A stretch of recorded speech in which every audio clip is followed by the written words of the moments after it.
안녕하십니까. 이번 학기도 역시 예상대로 이 바이러스 사건으로 인해서 면대면이 아닌 비대면으로 수업을 하게 됩니다. 아무쪼록 힘내시고 건강하시기를 그저 바랄 뿐입니다. 빨리 종식되어서 속히 얼굴을 보고 강의를 했으면 참 좋겠다 하는 생각을 해봅니다. 이번 학기는 이 현대사회와 기독교 윤리라는 과목으로 여러분들과 함께 생각을 해보기를 원합니다. 지난 학기에처럼 마찬가지로 제 동영상을 보시고 그 댓글로 실명을 남겨주시면 출석으로 인정하겠습니다. 그리고 과제는 별다른 게 아니고 매 시간 이 동영상 강의를 요약해서 과대표를 통해서 한꺼번에 제출해 주시면 참 좋겠다 봅니다. 그리고 물어볼 것이 있다면 또 저에게 직접 문의하시면 잘 답변해 드리도록 하겠습니다. 이 첫 번째 강의 주제는 현대사회와 니체의 힘의 의지라는 주제입니다. 최근 이 유행하는 이 바이러스가 우리 사회에 참 많은 것들을 바꾸고 있습니다. 사람이 못 바꾸니까 이제는 바이러스가 바꾼다는 느낌을 많이 받습니다. 여러분들이 얼마나 소중한지 이 대학교는 뼈가 저리게 느끼고 있습니다. 그리고 여러분들도 이 교수님들이 얼마나 소중한지를 잘 알게 되었을 겁니다. 이 바이러스가 있기 전에는 너무 일상적이었던 삶이었는데 이 평범한 만남이나 아주 평범한 대화인데 그런데 이 대화가 얼마나 소중한지를 알게 되었습니다. 그렇죠? 우리가 평범한 일이라고 하는 것도 따지고 보면은 최상의 일입니다. 당연한 것은 그냥 당연한 것이 아니라 알고 보면은 가장 최상의 것임을 알게 되었습니다. 근데 숨 쉬는 행위도 너무 당연해서 이게 뭐가 사건이 되겠느냐라고 생각을 하셨겠지만은 마스크를 쓰고 다니다 보니까 알게 되겠죠. 숨 쉬는 일조차 이게 단순하지 않고 얼마나 많은 우리 몸이 최상의 상태가 되어야만이 숨을 쉴 수 있다. 그러니까 너무 당연해서 감사는커녕 감사한 분이 있습니까? 숨 쉬는 것에 대해서 함부로 했던 우리 모든 행동들이 사실은 지나고 보니까 최상의 행동이었고 최고의 컨디션이 아니면은 할 수 없었던 그런 행동이었다는 사실을 알게 되지요. 조금만 생각해 보면은 우리가 하고 있는 모든 행동들이 사실은 최상의 행동이고 우리의 온몸이 최고의 컨디션에서 나온 바 할 수 있는 행동이라는 사실을 알게 됩니다. 숨을 쉴 수 없는 순간이 오면은 하루에도 자동적으로 숨 한 번 쉬었던 그 호흡이 얼마나 소중했는가를 알게 되는 것이죠. 이렇게 소중한 모임이고 만남이고 모든 것들이 다 실제성의 문제고 참 중요한데 그런데 이런 변화를 겪고 있음에도 불구하고 어느 모임에서는 여전히 싸우고 갈등하고 대립하고 있다는 겁니다. 바이러스가 왔으면 이제 그만 싸우라 하는 말씀으로 알고 서로 양보하고 중지해야 될 것 같은데 마치 우리 과거의 전쟁을 보면 알 수 있듯이 적군과 싸우더라도 낮에는 열심히 싸우죠. 그러나 밤이 되면 어떻게 합니까? 이제 싸움을 그만두고 서로 잠을 자야 됩니다. 고대의 전쟁도 다 그러했습니다. 이것이 자연이 주는 메시지입니다. 바이러스가 창궐하는데도 서로 싸우고 갈등합니다. 어떻게 된 겁니까? 이런 분들은 생명의 가치를 좀 알고 있을까? 항상 당연한 것으로 그렇게 살아온 것 같다 하는 느낌이 듭니다.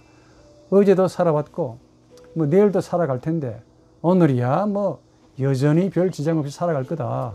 태양도 오늘 떴으니까 어제도 떴으니까 내일도 당연히 뜰 거다 라는 그야말로 타성의 습관에 젖어서 하루하루가 그냥 당연하다 라고 여기는 삶으로 비칩니다.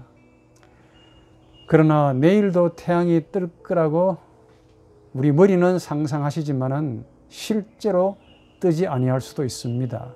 예? 어느 날 갑자기 태양이 잿빛으로 변해서 뜨지 않을 때도 있답니다. 삶이 뭐냐? 삶은 항상 삶이다. 마음껏 살아보라 하는 것으로 이해하고 사는 분들이 많습니다.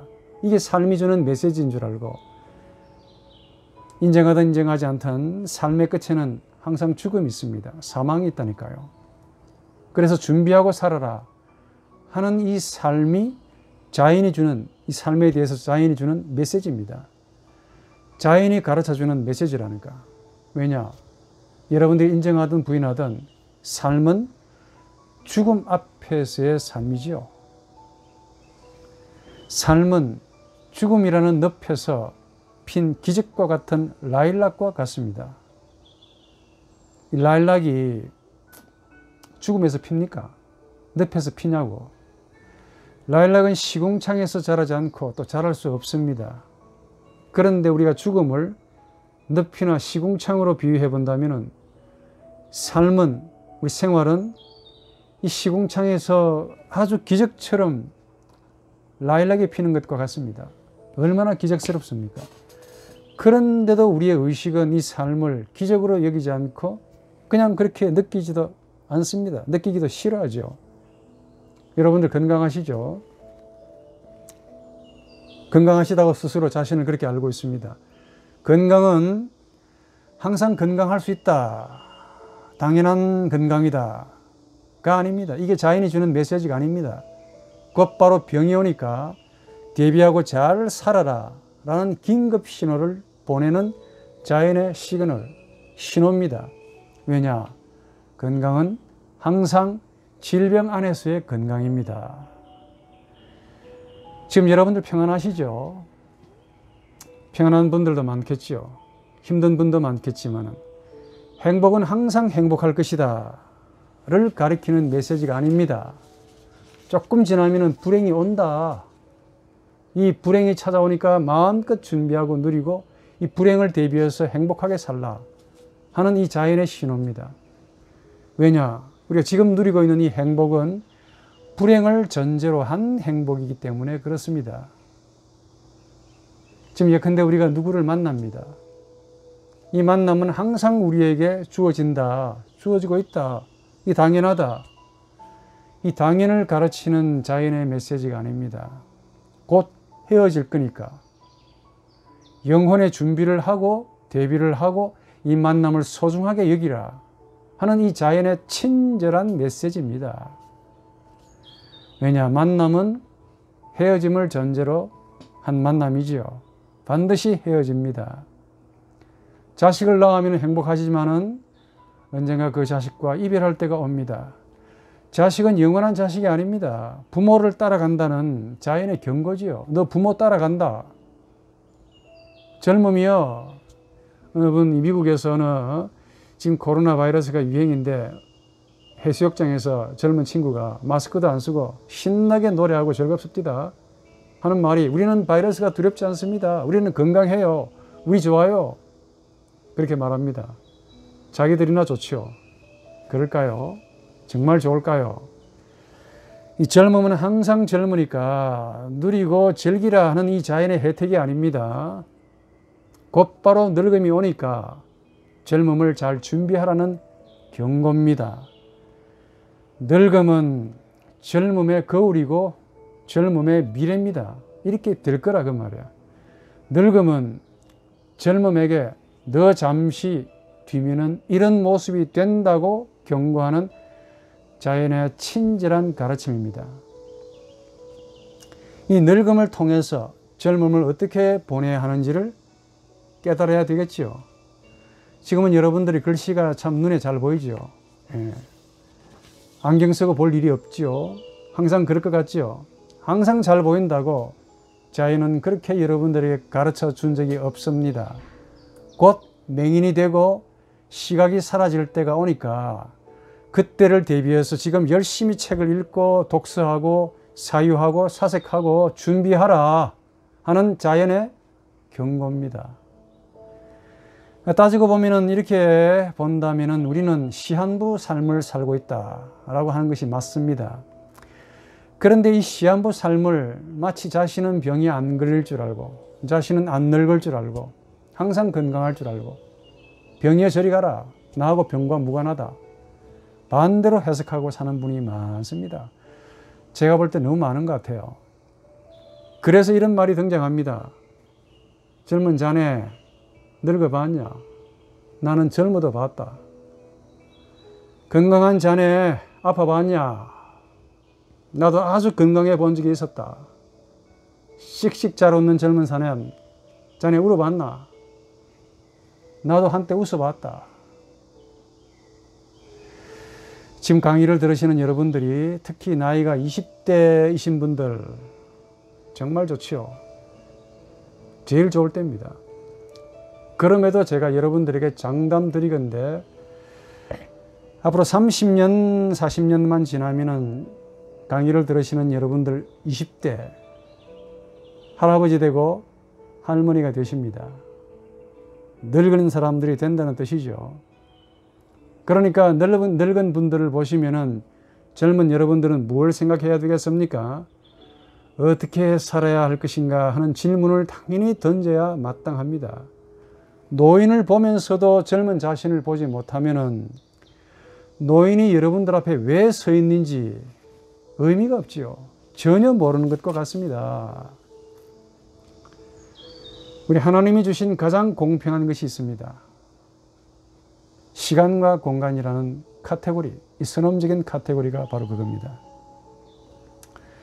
이 시간과 공간이라는 카테고리는 임마누엘 칸트에 의하면 선천적이고 선언적인 선물이라고 봅니다.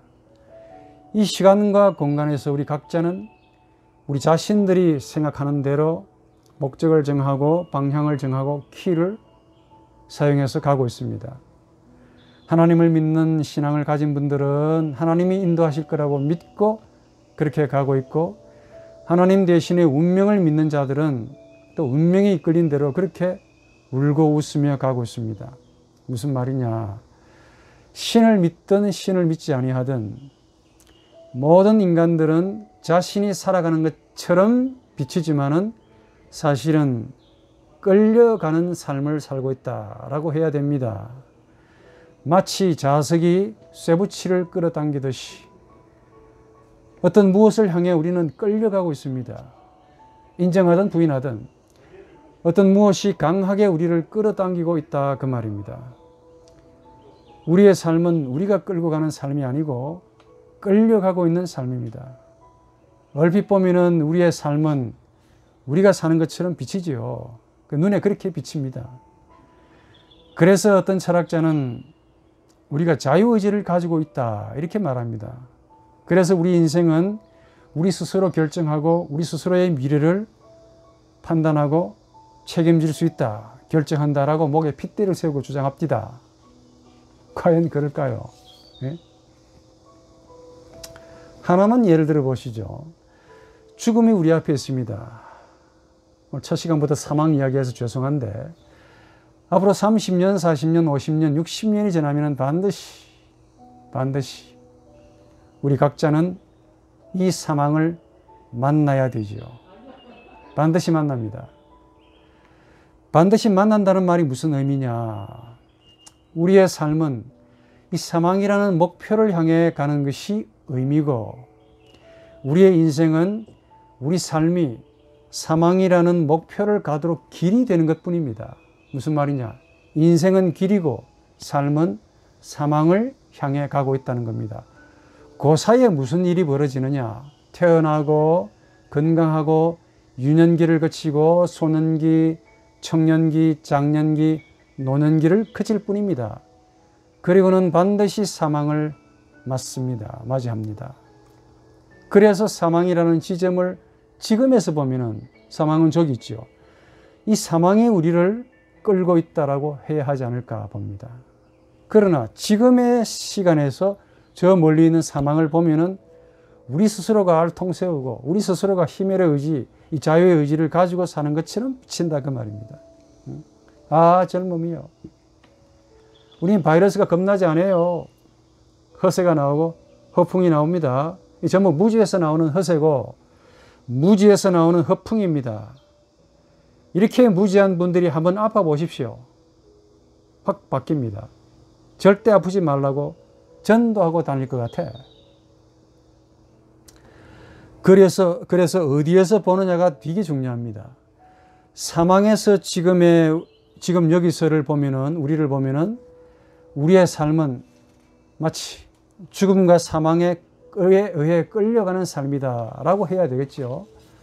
현상적으로 내가 사는 인생, 내 인생은 내 것, 내 삶은 내 것이라 이렇게 큰 소리 치시는데 사실은 이미 주어진 시간과 공간이라는 그 선언적인 카테고리 안에서 지금 큰 소리 치고 있다는 거 아닙니까? 예? 그러면은 이 시간과 공간은 어디에서 주어졌습니까? 누가 우리에게 부여한 법칙일까요?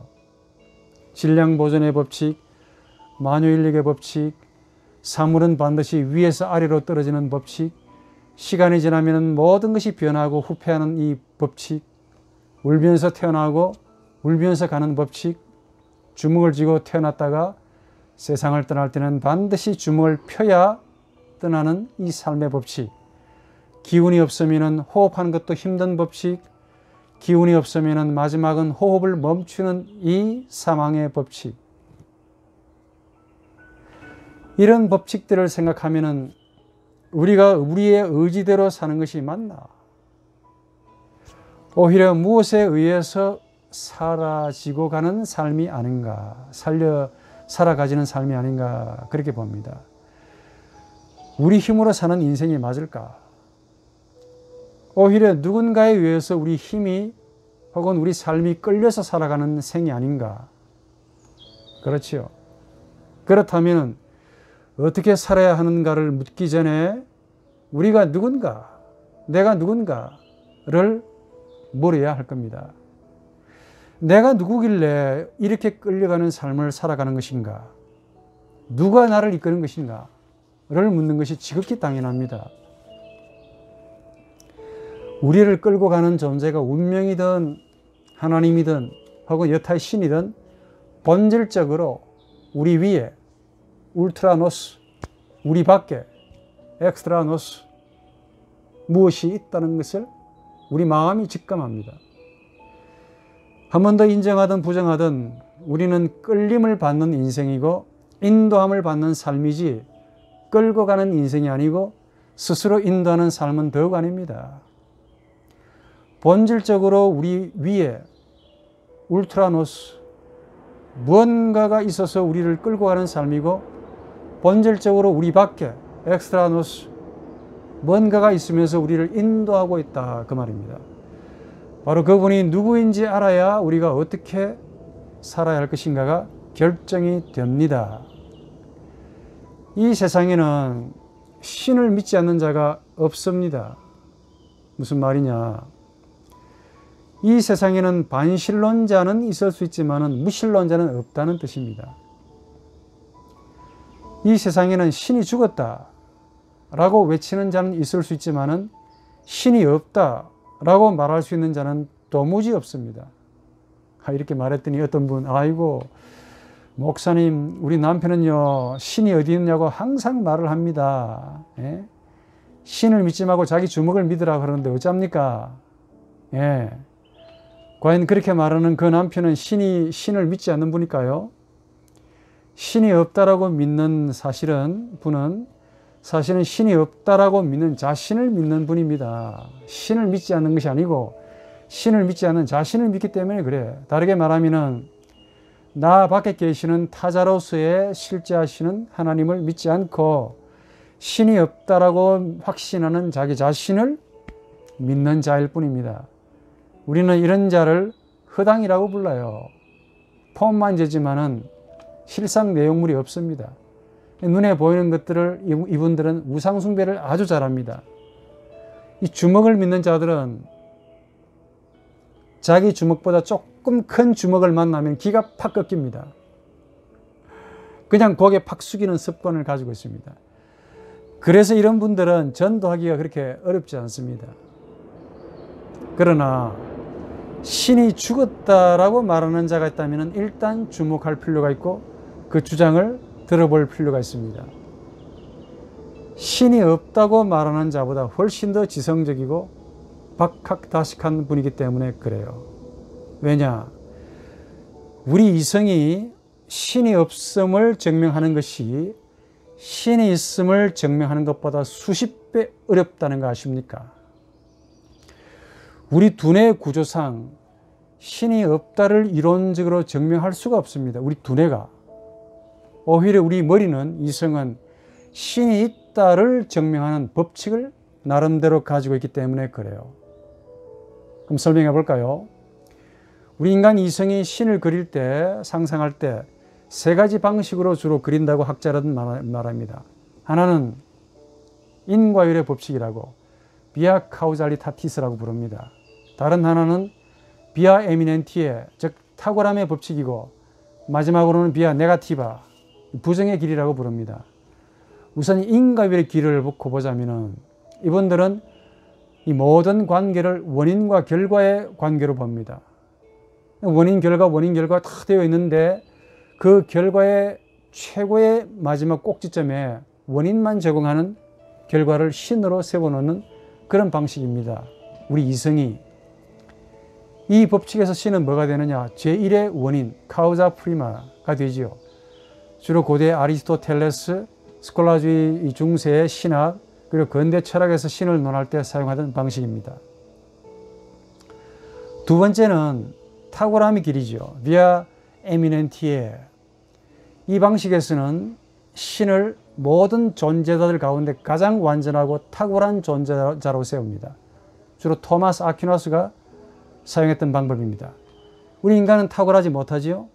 이 탁월하지 못한 인간을 가지고 신은 탁월한 존재다라고 상상하는 것이죠. 세 번째는 부정의 길, 비아 네가티바.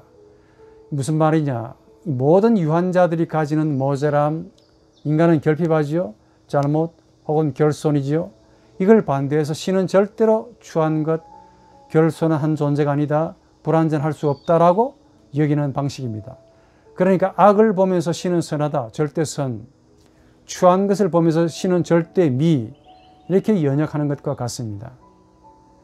그러니까 신이 없음을 증명하는 것이 신이 있다라는 사실을 증명하는 것보다 훨씬 어렵습니다.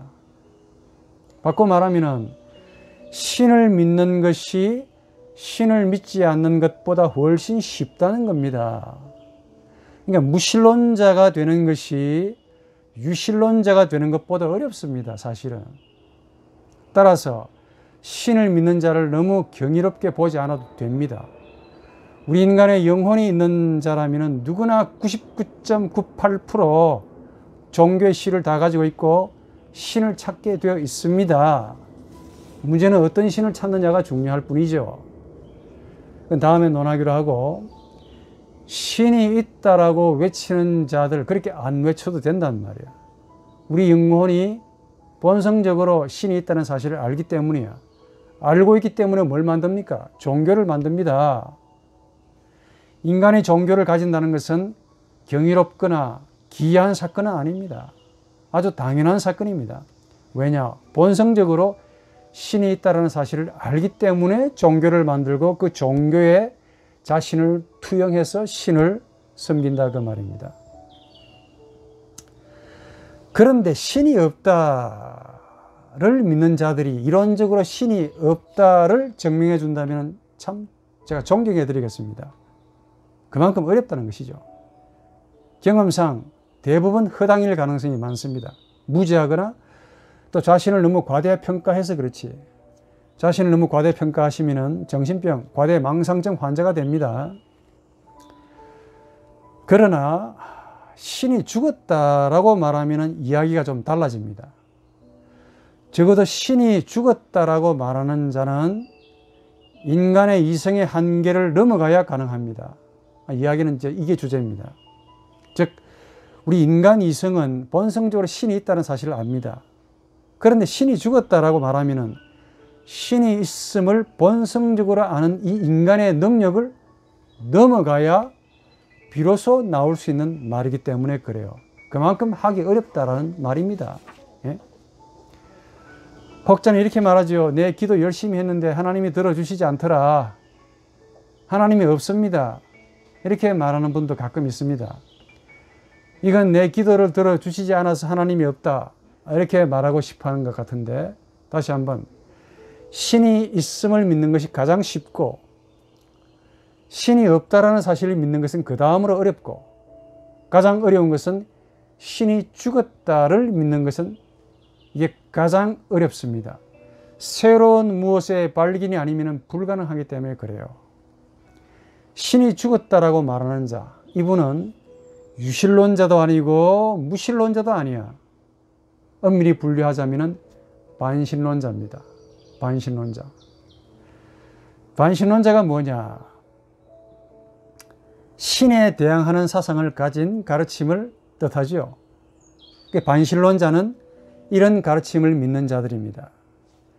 반신론자는 신이 없음을 믿는 자가 아니라 신이 죽었다를 믿는 자들입니다.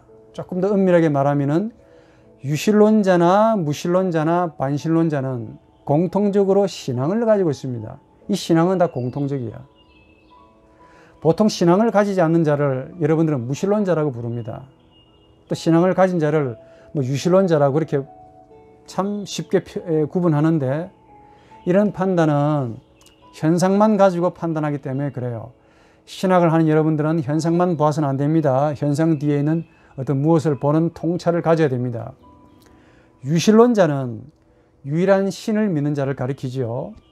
무신론자는 아까 말씀드린 바 신을 믿지 않는 자를 의미하는 것이 아니라 신을 믿지 않는 자신을 믿는 자들입니다. 즉 자신을 신앙하는 자들이죠. 반신론자 역시 믿긴 믿습니다. 뭘 믿느냐? 신이 죽었다라고 믿는다 이 말이에요. 신이 죽었다라고 믿는 자신을 믿는 자들입니다. 그러니까 무신론자와 반신론자는 상당히 흡사합니다. 공통적으로 신앙을 가지고 있다는 점에서 유신론자든 무신론이든 반신론이든 공통적입니다. 다만 어떤 신앙을 가지고 있느냐가 차이죠. 신이 죽었다를 선언하는 가장 대표적인 철학자 아시다시피 니체입니다. 프레드리크 니체. 이 니체가 한 말, 신이 죽었다. 이건 단순히 신을 믿지 않는 불신앙의 선언이 아닙니다. 당시 니체를 둘러싼 서구의 정신사를 대표하는 말입니다. 하기 어려운 말이야. 이 니체가 사유했던 시대의 사상은 뭐냐? 소위 니힐리즘 혹은 허무주의가 지배했던 시대였습니다. 허무주의, 니힐리즘은 니체 개인적인 형이상학이 아니라 그 당시 전 세계적으로 흐르는 지금의 현대 정신을 반영하는 사상입니다. 즉 우리 현대인은 이미 자신들의 영혼 속에 신이 죽었다를 가지고 있다는 겁니다. 이런 현대인의 생각을 니체가 앞장서서 우리 현대인이 신이 죽었다라고 하니까 그래 신이 죽었다라고 대표해서 선언해 준 겁니다. 다른 말로 말하자면 전통적으로 믿어왔던 신은 우리 현대인에게는 별로 의미가 없다라는 말입니다. 즉 세상과 인간을 초월한 신은 우리 현대인에게는 별반 더 이상 의미가 없다, 어떤 힘을 가지고 있지 않다를 말한 거야. 당시 유럽은 좀 소개하면은 근대에서 현대로 접어드는 시기였습니다. 다윈의 진화론이 나왔지요. 자본주의에 대한 칼 막스의 아주 예리한 사회 비판이 나왔지요. 또 신학계에서도 아주 난리였습니다. 역사적 예수 문제가 나왔죠. 종교 사학파적인 이론들이 나타났던 그런 시기였습니다. 그리고 현대 기술이 아주 다양하게 발전하면서 가치관을 바꾸고 인생관에 아주 많은 변화가 일어났던 그런 상황입니다. 마치 지금과 같아요. 이 바이러스가 나타나서 단순히 우리 몸만 힘들게 하는 것이 아닙니다. 우리 삶을 통째로 지금 바꾸는 것과 유사합니다. 포스트 코로나 이제 많이 바뀌어 있습니다. 마치 1차 세계대전, 2차 세계대전을 통해서 자연스럽게 우리 인간이 근대인에서 현대인으로 넘어가듯이, 즉 생각의 패러다임을 확 바꾸었듯이 지금 그렇습니다. 당시 신은 소위 절대적인 가치였습니다. 그런 가치로 여겨졌던 신입니다. 특히 학문, 특히 철학, 신학, 신을 사변적으로 사유했던 형이상학의 한 형태였습니다.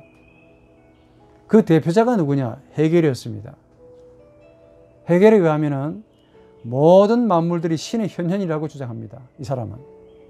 학문, 예술, 종교, 심지어 국가까지도 신이 자신을 의식하기 위해 스스로 태운 타자고 남이고 결국 이 남은 자신의 현현이니까 곧바로 신의 현현이다.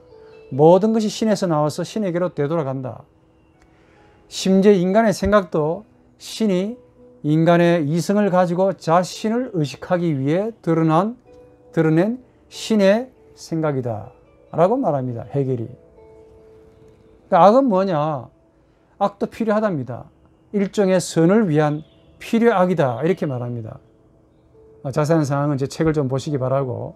예컨대 군주가 대통령이 전쟁을 일으키겠다라는 생각을 할 수 있습니다. 그 양반의 이론에 따르면 신이 군주의 의지를 빌려서 나온 신의 생각입니다. 그 생각은 참 편리하지요.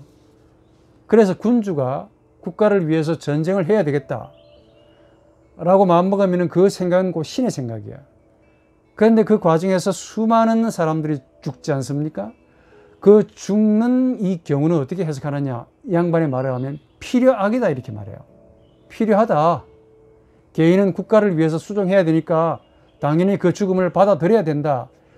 이 생각은 곧 신의 생각이니까 각 개인은 신의 의지에 따라서 순종하고 받아들여야 된다라고 해겔은 그렇게 속된 말로 그런 식으로 가르쳤습니다. 이런 해겔의 사상이 아주 최근에 신의 계시를 받았다고 어느 분들이 말하는데 자기는 신의 계시를 받았대요. 그러면서 세상 사람들을 무시하고 자기 마음대로 하는 어느 분들이 생각납니다.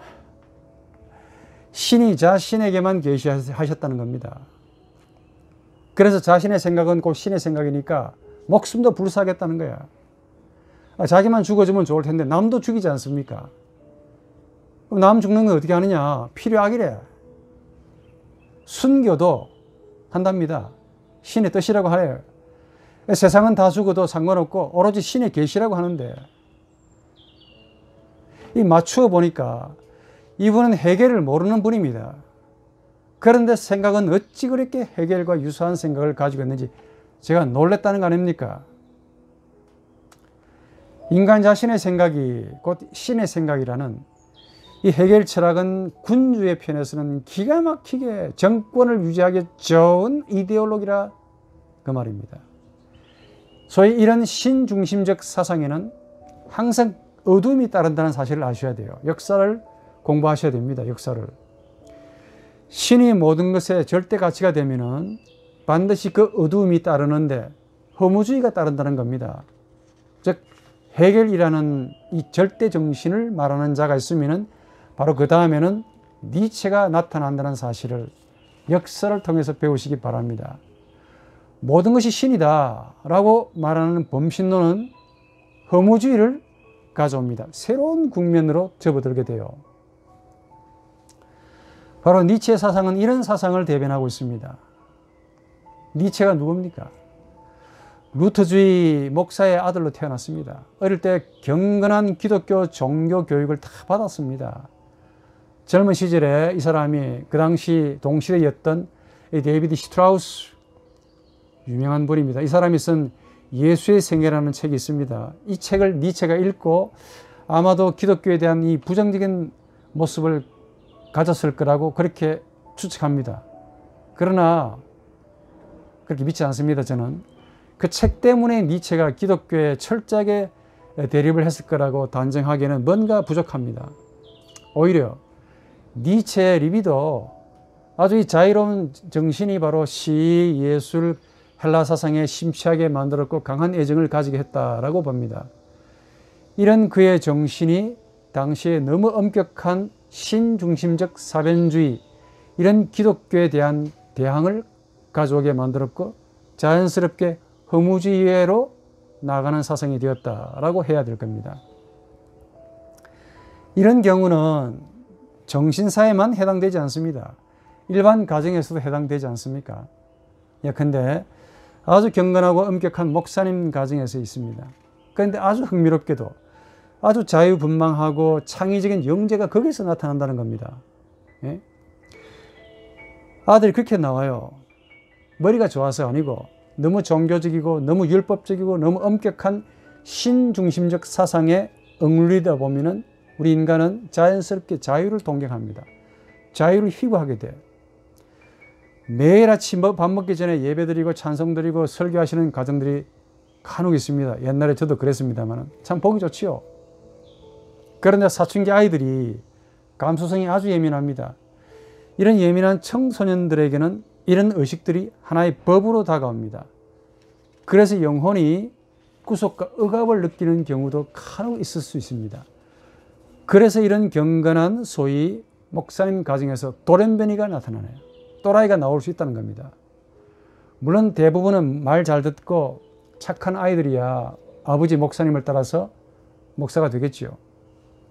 그런데 간혹 드물게 이런 경건한 엄격한 이 목사님의 가정에서 이런 자유주의를 불러일으킨다는 겁니다.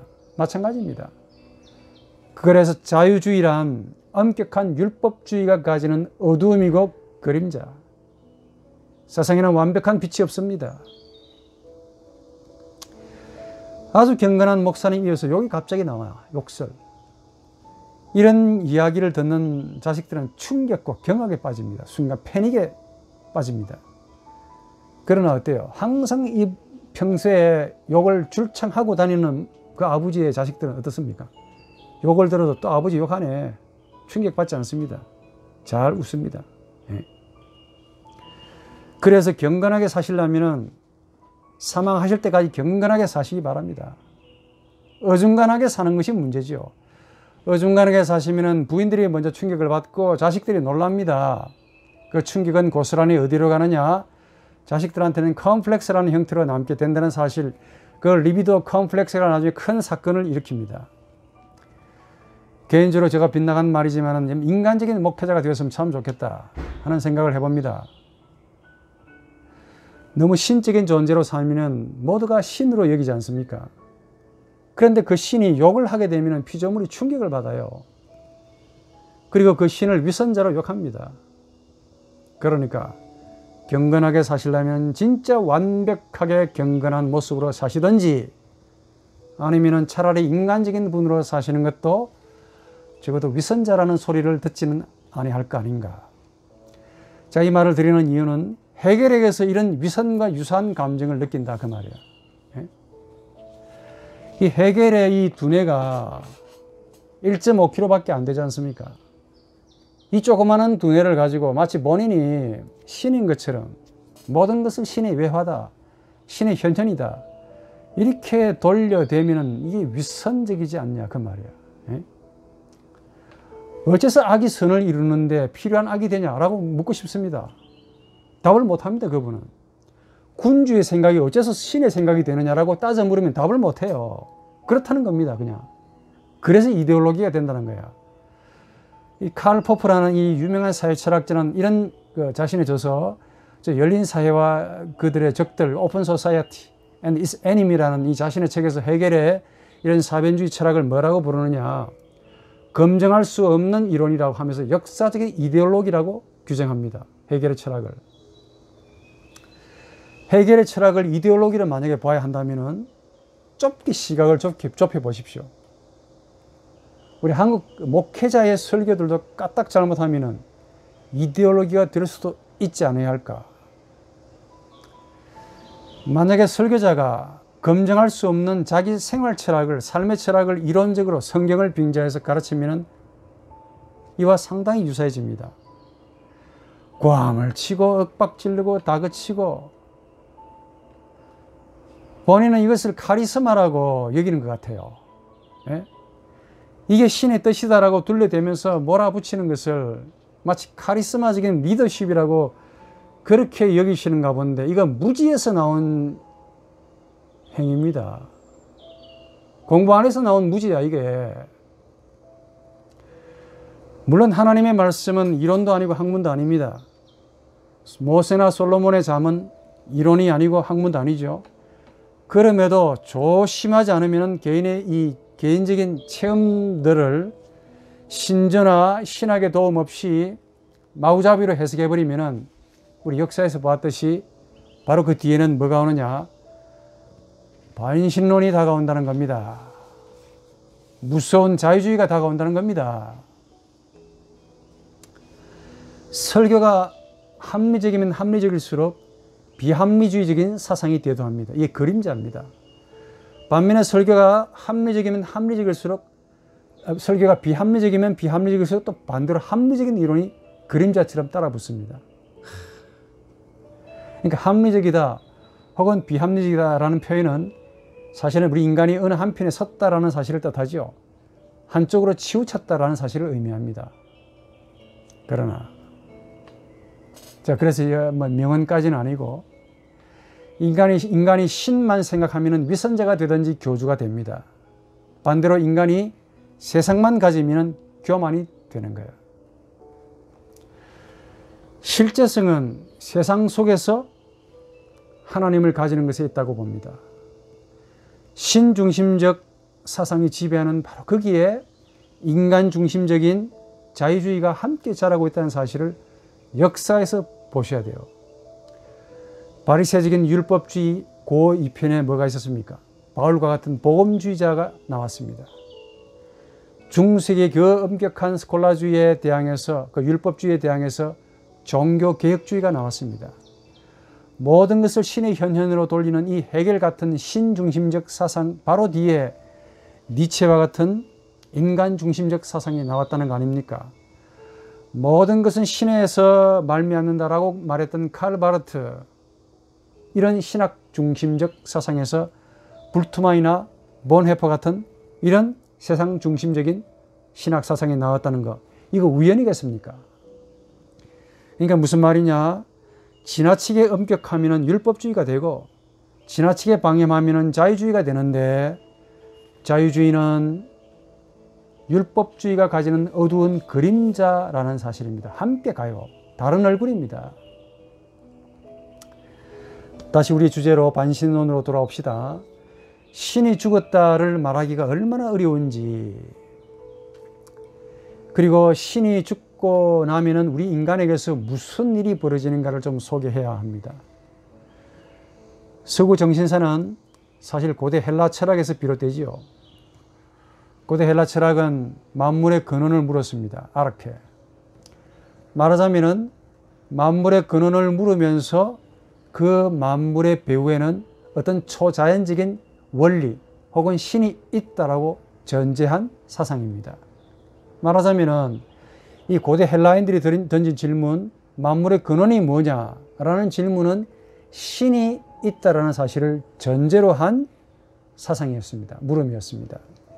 이것이 플라톤에게 그쳐서 중세기와 근대까지 왔습니다.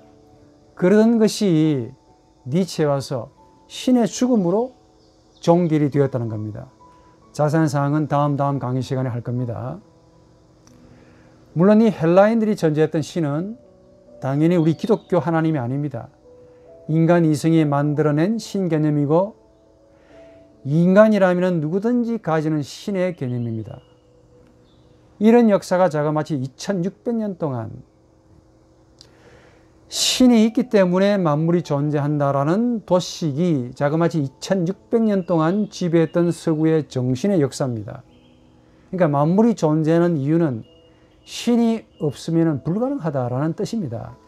신이 없다면 만물이 이런 식으로 있을 수가 없다라고 인간의 이성이 논리적으로 상상을 한 겁니다.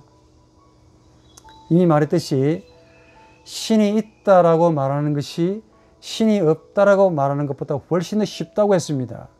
그만큼 우리 인간은 본질적으로 어떻게 보면 하나님에게서 나온 존재임을 증명하는 셈이죠. 그런데 니체는 이런 2600년 동안의 정신사를 확 뒤집어 놨습니다. 니체가 주장하는 것은 신이 없다가 아니고 신이 죽었다였습니다. 그때 가리키는 신은 인간을 초월하여 인간의 정신을 지배하는 초자연적인 정신을 의미하고, 또 그때 가리키는 죽었다라는 선언은 2600년 동안의 소위 형이상학적으로 철학적으로 해석된 신이 인간에 의해서 자연에 의해서 죽었다. 이 말은 그동안 신이 인간이나 자연을 얼마나 무시하고 멸시한 신이다. 이제 이런 신은 더 이상 필요 없고 우리 인간이 죽였다. 신은 죽었다라는 선언입니다. 바로 이게. 니체의 주장을 조금 넓혀보면은 신을 죽인 장본인이 누구냐? 인간이다. 신을 죽인 장본인이 인간이라면은 그 인간이 바로 신적인 존재다. 라는 전제를 담고 있습니다.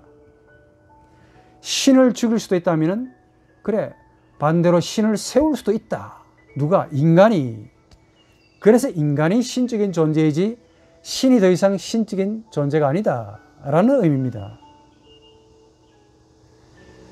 이때 말하는 신은 기독교 신을 포함해서 소위 전통적인 신, 즉 2000년 이상 인간 정신의 신, 인간 정신이 만들어 놓은 신을 뜻합니다. 거기에 기독교 신도 포함되고 있다는 것이 중요하지. 니체는 전통적인 신의 죽음을 선언하고 뭘 내세웁니까? 초인이라는 이바멘슈라는 초인의 개념을 대처시킵니다. 이 초인이 누구냐? 페르시아의 그 예언자였던 조로아스트교, 그 예언자였던 자라투스트라를 가리킵니다.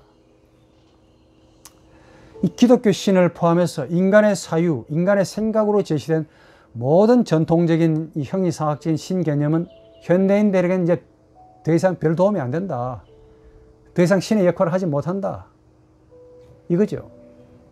그 속에 있는 모든 가치들, 그와 함께 생겨난 모든 가치들은 완전히 뒤집어 엎어버리라. 가치 전복이 여기서 나옵니다. 그리고는 현대인들에게 딱 맞는 새로운 가치를 만들어라. 그 가치가 뭐냐? 초인, 이바멘슈. 이걸 제시하려고 니체가 애를 썼던 겁니다. 이 니체의 초인 개념은 일종의 허무주의 표현입니다. 신을 죽이고 나니까 신이 없는 상태가 되지 않습니까? 그 상태는 곧바로 니힐리즘, 허무주의가 됩니다. 그러나 니체의 허무주의가 이런 것은 아닙니다. 단순히 소극적인 의미의 니힐리즘이 아니라 오히려 생을 향한 적극적인 의미를 담고 있는 능동적인 허무주의를 니체가 말하고 있습니다. 소위 기존 전통의 모든 가치들에 대해서 무가치를 선언하고 새로운 가치, 초인을 제시했습니다. 초인이 가진 힘이 뭐냐? 신을 죽일 인간의 힘입니다. 그 힘의 내용이 뭐냐? 오늘 강의의 주제인 히메로의 의지입니다. 히메로의 의지. 그러니까 니체는 히메로 의지라는 새로운 가치를 가지고 자신이 추구했던 이 적극적인 허무주의를 선언했다. 이렇게 말할 수 있습니다. 그러니까 니체가 말하는 이 초인은 히메로의 의지를, 이 히메로의 의지라는 새로운 가치를 가진 자입니다. 이런 가치로 기존의 모든 가치를 없애버리라, 바꾸어버리라, 전복시키라. 이런 점에서 니체 철학은 생에 대한 부정적인 허무주의가 아니고 오히려 반대입니다. 아주 긍정적입니다. 신을 죽이고 허무에 빠져가지고 살라는 그런 메시지가 아니고 오히려 신을 죽인 그 힘 가지고 씩씩하게 힘있게 살아가라 라는 가르침입니다. 히메로의 의지나 초인이라는 가치는 인간이 스스로 생명의 주인이다. 인간이 신이다. 이 가치를 방해하거나 제한하는 모든 가치들은 난감없이 쓸어버리고 무너뜨리라 하는 명령입니다. 그래서 초인이라는 이름 하에 니체가 제시하려는 새로운 가치는 바로 히메로의 의지라는 말입니다. 윌레 zur Macht. 이걸 분석해야 돼요. 이 히메로의 의지의 내용이 뭐냐? 힘이란 힘이란 상식적으로 수적으로 얼마나 많고 양적으로 얼마나 큰가에 달려 있습니다. 그렇죠? 바로 그겁니다. 니체의 가치 개념은 이 마틴 하이데거에 따르면 이렇게 평가됩니다. 얼마나 많은 양과 수와 내적인 관계에 놓여 있기 때문에 가치들은, 니체의 가치들은 수와 정도의 등급과 관계 가진다. 찰마스 스칼라. 이 말이 무슨 말이냐면 수와 양의 등급표에 따른 척도를 가리켜 니체는 새로운 가치라고 여겼다는 겁니다. 조금 더 정확하게 말하면 히메르 의지는 인간의 본성, 즉 수와 양에 따른 가치인 인간의 동물적인 충동을 뜻합니다. 제 말로 리비도. 이 동물성은 수와 양의 법칙에 비례해서 가치를 가집니다. 그러니까 니체가 보았던 새로운 가치란 뭐냐? 우리 인간 내면 속에 있는 충동이라는 동물성이고, 그 동물성은 수와 양의 법칙의 지배를 받는 가치를 가진다는 뜻입니다. 힘이라는 인간의 동물성은 수적으로 많으면 많을수록 너무 좋아요. 쾌락을 느끼고, 양적으로 크면 클수록 비례해서 가치를 그만큼 가진다 라는 뜻입니다. 하이데크는 여기서 평론합니다. 히메르 의지가 인간 삶의 근본적인 특성이다 라고 말하면서 니체에게는 히메르 의지나 생명, 생성, 이건 같은 의미가 된다 라고 주장합니다. 무슨 말이냐? 2600년 전에 탈레스부터 시작했던 이 만물의 근원이 플라톤에게서부터는 인간 이성이 되었고, 이게 발전해서 헤겔에게 오면은 절대 정신이 된다 그랬죠. 이 정신이 곧 신의 정신이라고 주장하는 이런 사변적인, 이런 이론적인, 이런 형이상학적인 신의 개념을 니체는 뭐라고 해석했느냐? 동물성. 기가 막히지. 그 동물성이 바로 히메르 의지라는 겁니다. 부언하자면은 데카르트, 칸트, 헤겔에 이르기까지의 온갖 인간의 이성, 이런 이성은 니체에 의하면은 초인이라는 이름으로 변형이 되었지만은 그 내용인즉슨 충동, 동물성이라는 가치로 환산될 수 있다는 겁니다. 정리해드리면은 인간이 소위 신이라고 불렀던 인간 정신은 니체에 따르면은 히메르 의지의 표현이고, 그 의지는 이 수와 양의 법칙에 지배하여 그 가치가 규정된다는 겁니다. 무슨 말이냐? 니체가 해석한 것이 현대에 사는 우리 모두에게 가장 정확한 답이 될 수도 있다는 점에 제 마음이 슬프다는 것을 말하고 싶습니다. 제가 나이가 젊었을 때 딱 여러 번만 할 때는 이 니체 이 책을 읽고 주장이 너무 황당했습니다. 제 개인적인 말로 솔직히 이 미친 사람 아니냐 라고 여겼습니다.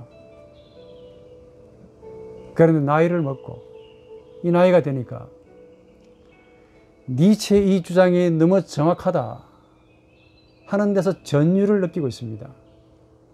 이 니체의 신이 죽었다라는 이 선언은 이 양반의 저서인 즐거운 학문에서 나옵니다. 프렐리히 위센샤프트라고. 거기서 아티클이 나와요. 미친놈이라는 톨라멘슈라는 그 소주제로 되어 있는 거기에서 이 구절이 나옵니다. 너희가 신을 죽였다. 그래서 신이 죽었다라는 말이 나오는데, 제가 이걸 보면서 처음에는 니체를 미친 자로 여겼습니다. 근데 진짜 톨라멘시, 톨이라는 말은 탁월한 말도 되지만 미친이라는 말도 됩니다. 미친놈이라는 이 주제로 신이 죽었다라는 선언이 나오더라는 거야. 목사가 되어서 목회도 해보고 교수가 되어서 세상을 좀 바라보는 시각이 과거보다 훨씬 더 넓어진 것은 분명합니다. 그럼에도 이 니체가 한 말이 점점 사실이다라는 생각이 자주 저를 슬프게 합니다. 인간학을 해보았더니 니체의 말이 틀려야 될 텐데 맞아간다는 사실이 너무 서글프고 마음이 우울하다 그 말이야. 지금 우리 한국만 놓고 보십시오.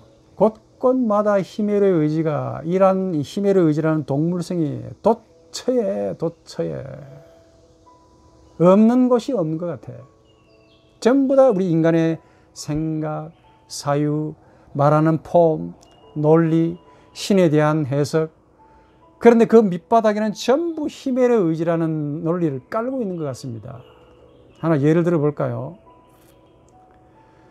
제가 최근 정치를 보면 그야말로 힘의 의지의 난장판이 아닌가라는 생각을 갖습니다. 정치인이 된 이유가 뭐냐 궁금했습니다. 당신 왜 국회에 갔습니까? 라고 묻고 싶은데 이렇게 물으면 답을 이렇게 말하겠지. 국민을 위해서 헌신하겠습니다. 오라. 그럼 당신이 말하는 국민이 누구요? 실제 국민입니까? 당신 자신이 그리고 있는 국민이 되는 거죠. 당신 말을 잘 동의하는 국민. 그때 국민은 뭐냐?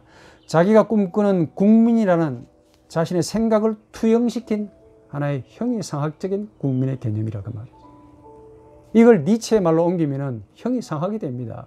철학이 되더라고. 그 형이상학의 본질이 뭐냐? 바로 히메르 의지라는 것이 문제입니다. 국민을 위한다는 것은 그냥 생각이고 그분의 생각이고 현실은 뭐냐?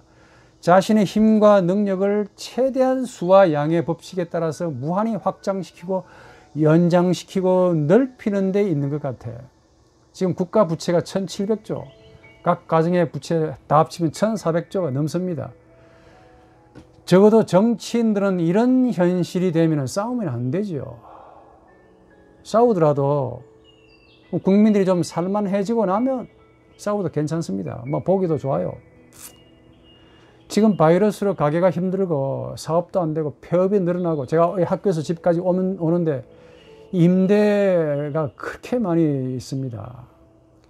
경제학자들이 제2의 IMF가 온다고 그렇게 수차례 경고를 했음에도 불구하고 싸우네 이거. 이게 정치 이야기만 아닙니다. 지금 모 교회에서 분쟁이 일어났습니다. 싫어합니다. 코로나가 터졌지 않습니까? 제 생각에는 야, 그러니까 조금이라도 휴식하겠지, 휴전하겠지 생각을 했습니다. 웬걸 코로나가 확산되는데도 계속 싸웁디다. 전염병이 왔는데도 싸우더라 그 말이야. 이건 전쟁도 아니지 않습니까? 솔직히 적군과 싸운다고 해도 전염병이 왔으면 잠시 휴전하자 우리 협상할 것 같아. 그런데 교회에서 조금 전까지 형제 자매라고 불렀던 분들이 싸우는데 지금 코로나가 코앞까지 와 있는데도 싸웁니다. 놀랬습니다 제가. 도대체 무슨 생각을 하고 사시는 걸까 궁금하게 짝이 없습니다. 싸우는데도 그 동물성이 너무 정확하게 니체가 말한 대로 발휘되고 있다는 점이 슬프다 그 말이야. 무슨 말입니까 지금?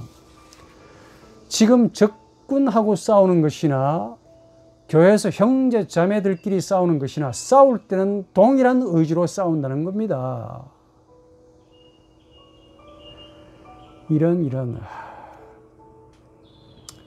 조금 전까지 교회에서 예배드리고 같이 밥 드시고 형제 자매라고 안 했습니까?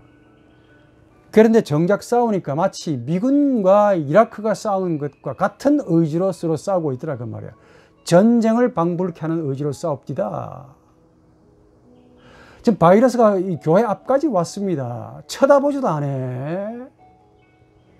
국가도 이런 정도가 되면 협상하자라고 나올 것 같은데